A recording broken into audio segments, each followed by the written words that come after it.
Ela colocou a chave do carro aí dentro.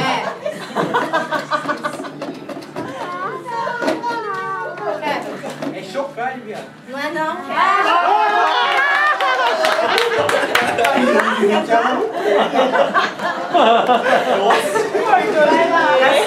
sutiã!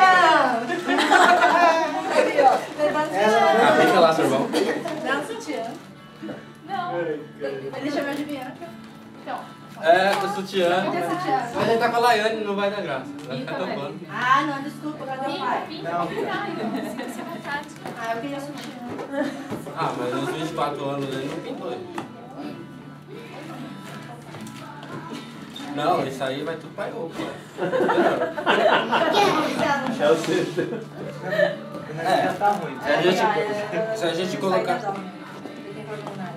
Se colocar o rabinho nele, isso aí tá perigoso, né?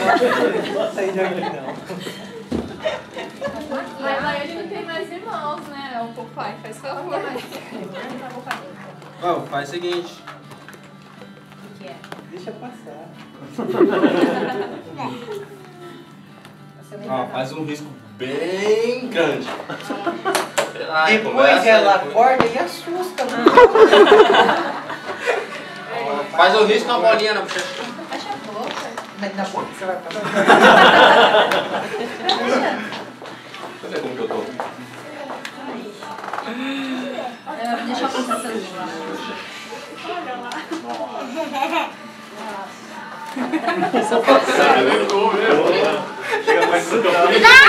Agora é um beijo, né?